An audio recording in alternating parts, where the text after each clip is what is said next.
Once upon a midnight dreary, while I pondered weak and weary over many a quaint and curious volume of forgotten lore, while I nodded, nearly napping, suddenly there came a tapping, as one of the gently rapping at my chamber door. "'Tis some visitor," I muttered, tapping at my chamber door. Only this, and nothing more. Distinctly I remember, it was in the bleak December, and each separate dying ember wrought its ghost upon the floor. Eagerly I wished the morrow, vainly I had tried to borrow from my book surcease of sorrow. Sorrow for the lost Lenore, for the rare and radiant maiden, and the angel's name Lenore, nameless here for evermore.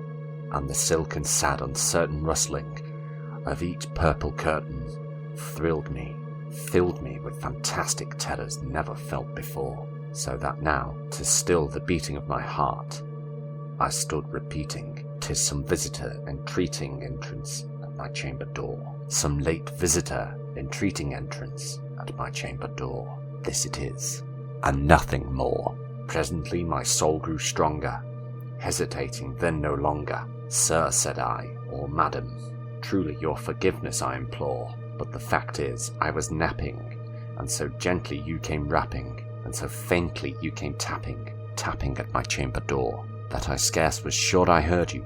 Here I opened wide the door. Darkness there, and nothing more. Deep into that darkness peering, long I stood there, wondering, fearing, doubting, dreaming dreams no mortal ever dared to dream before. But the silence was unbroken, and the darkness gave no token, and the only word there spoken was the whispered word, "Lenore." This I whispered, and an echo murmured back the word, "Lenore." Merely this, and nothing more. Then into the chamber came turning, all my soul within me burning. Soon I heard again a tapping, somewhat louder than before. "Surely," said I, "surely that is something at my window lattice. Let me see then what thereat is, and this my mystery explore. Let my heart be still a moment, and this mystery explore. 'Tis the wind, and nothing more." Open here I flung the shutter, when, with many a flirt and flutter, in there stepped a stately raven of saintly days of yore.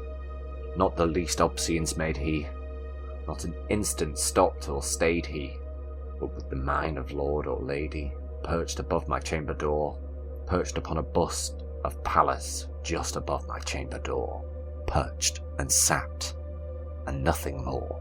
Then this ebony bird beguiling my sad fancy into smiling, by the grave and stern decorum of countenance it wore. "Though thy crest be shorn and shaven thou," I said, "art sure no craven, ghastly grim and ancient raven, wandering from the nightly shore. Tell me what thy lordly name is on the night's Plutonian shore." Quoth the raven, "Nevermore." Much I marvelled this ungainly fowl to hear discourse so plainly, though its answer little meaning, little relevancy bore, for we cannot help agreeing that no sublunary being ever yet was blessed with seeing bird above his chamber door, bird or beast upon the sculptured bust above his chamber door, with such a name as Nevermore. But the raven, sitting lonely on the placid bust, spoke only that one word, as if his soul in that one word he did outpour. Nothing farther than he uttered, not a feather than he fluttered, till I scarcely more than muttered, "Our friends have flown before, on the morrow he will leave me, as my hopes have flown before." Quoth the raven, "Nevermore." Wondering at the stillness broken by reply so aptly spoken, "Doubtless," said I, "what it utters is its only stock and store, caught from some unhappy master, whom unmerciful disaster followed fast and followed faster. So when hope he would adjure, stern despair return, instead of sweet hope he dared adjure." That sad answer, "Nevermore." But the raven still beguiling all my sad soul into smiling, straight I wheeled a cushioned seat in front of bird, bust and door. Then upon the velvet sinking, I betook myself to linking fancy unto fancy, thinking what this ominous bird of yore, what this grim, ungainly, ghastly, gaunt, and ominous bird of yore meant in croaking nevermore. This I sat engaged in guessing, but no syllable expressing to the fowl whose fiery eyes now burned into my bosom's core. This and more I sat divining, with my head at ease reclining on the cushion's velvet lining that the lamplight floated o'er, but whose velvet lining with the lamplight floating o'er she shall press, nevermore. Then, methought, the air grew denser, perfumed from an unseen censer, swung by angels whose faint footfalls tinkled on the tufted floor. Wretch, I cried, thy God hath lent thee, by these angels he hath sent thee, respite, and nepenthe from my memories of Lenore. Let me quaff this kind nepenthe, and forget this lost Lenore. Quoth the raven, nevermore.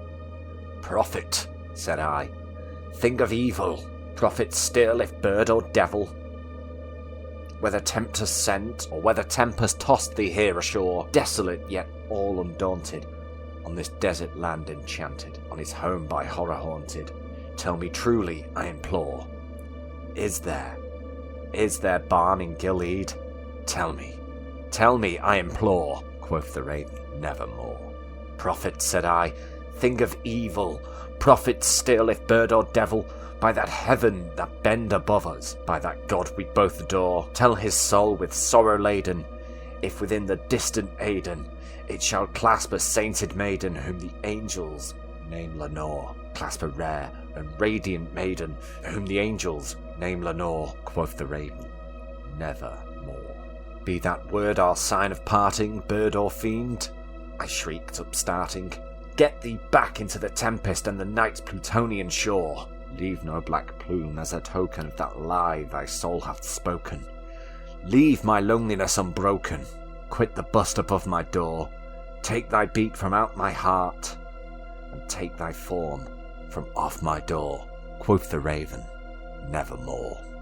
And the raven, never flitting, still is sitting on the pallid bust of Pallas just above my chamber door. And his eyes have all the seeming of a demon that is dreaming, and the lamplight o'er him streaming throws his shadows on the floor.